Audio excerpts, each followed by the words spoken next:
जैसा कि दोस्तों, यदि आप एक सीएसपी संचालक हैं या आपने एपीएस की कोई भी सुविधा ले रखी है, जैसे कि आपने स्पाइस मनी वगैरह की या किसी भी ऐसी सुविधा ले रखी है जिससे आप आधार कार्ड से किसी भी कस्टमर के पैसे निकालते हो, तो आज की वीडियो आपके लिए बहुत ही महत्वपूर्ण होने वाली है। यदि आप किसी कस्टमर के पैसे निकालते हो तो इन बातों का विशेष ध्यान रखें, नहीं तो आपको बाद में पछताना पड़ेगा। मैं हूं रामेन सिंह, आप देख रहे हो Raman tech and banking update YouTube channel. इस यूट्यूब चैनल के माध्यम से मैं लगातार आपके लिए हेल्पफुल इन्फॉर्मेशन लेके आता रहता हूं। यदि अभी तक आपने मेरे चैनल को सब्सक्राइब नहीं किया तो मेरे चैनल को सब्सक्राइब कर लें, साथ में मेरे जो नोटिफिकेशन का बेल आइकन उसे प्रेस ऑल कर लें।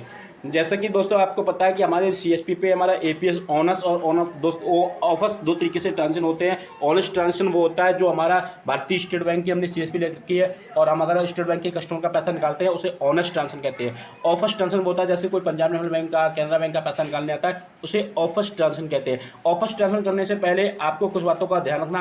आपने हर किसी के पास आए दिन ये समस्या आती है, जैसे कि आप स्क्रीनशॉट के ऊपर हमारे देख रहे हो। उसमें क्या होता है, हम जब कस्टमर का पैसा निकालते हैं और कस्टमर का जब पैसा निकालते हैं तो कभी कभी सर्वर फेल होने की वजह से इस तरीके से एक एरर आ जाता है जिसपे विड्रॉल ट्रांजेक्शन फेल लिख के आ जाता है और हम कस्टमर को मना कर देते हैं कि वो पैसा आपका नहीं निकला हुआ है। ऐसे में कस्टमर पहले तो आपसे कुछ नहीं बोलेगा, कोई बात नहीं पैसा नहीं निकला। यदि उसने अपने अकाउंट चेक कर लिया तो उसमें सबसे बड़ी दिक्कत ये आती है कि पैसा आपके यहाँ तो नहीं निकला है, विड्रॉल ट्रांसफर फेल हो गया, लेकिन उसके अकाउंट से पैसा वो कट जाता है। ऐसे में सबसे बड़ी प्रॉब्लम ये होती है जब कस्टमर अपना अकाउंट चेक करता है तो वो काफ़ी एकदम से नाराज़ हो जाता है कि आप कह रहे हो कि आपने पैसा नहीं निकाला और मेरा पैसा अकाउंट से कट गया, मेरा पैसा दो। और आप कहते हो जी मेरे यहाँ तो ट्रांसफर फेल हो गया। कस्टमर कहता है आपके यहाँ ट्रांसफर फेल हो गया तो मेरे पैसे क्यों कट गए?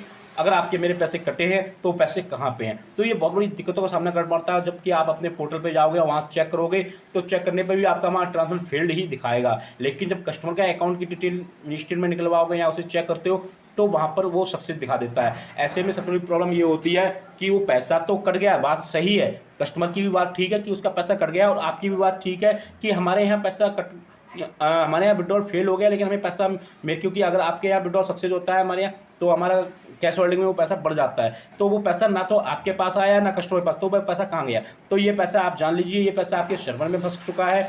और इसके लिए आपको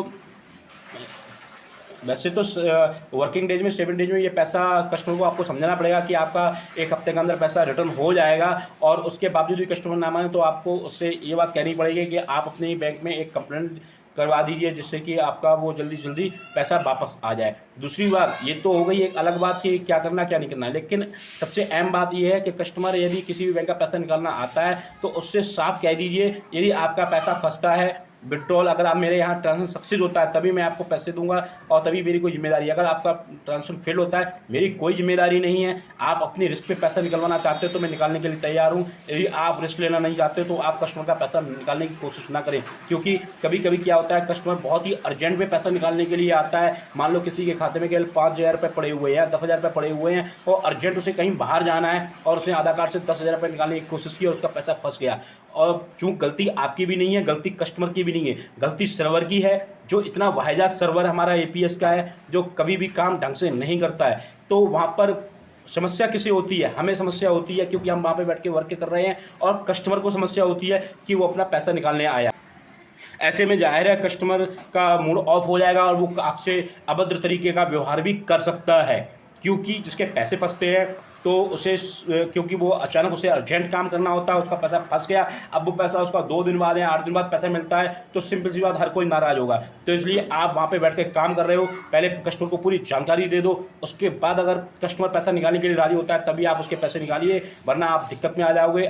तो आज की वीडियो में मैं आपको यही बताने का प्रयास किया हुआ है कि आप एपीएस का अगर ट्रांसफर करते हैं तो बहुत ही सावधानी से करें, सुरक्षित तरीके से करें, कस्टमर को बता के करें कि यदि हमारा सर्वर फेल होने की वजह से आपका पैसा अमाउंट से कट गया और मेरे अकाउंट में नहीं आया ट्रांसफर, तो मैं आपको पैसे नहीं दूंगा, मेरी कोई जिम्मेदारी नहीं होगी। हो सकता है आप एक उसका चस्पा भी लगा दीजिए उस पर लिखित रूप से कि यहाँ पर आधार कार्ड के द्वारा पैसा अपनी जिम्मेदारी भी निकालें, हमारी कोई जिम्मेदारी नहीं है। आशा करता हूँ आपको वीडियो पसंद आई होगी। यदि आपको वीडियो पसंद आई तो एक लाइक करें, कमेंट करें, ज़्यादा से ज़्यादा इस वीडियो को शेयर करें।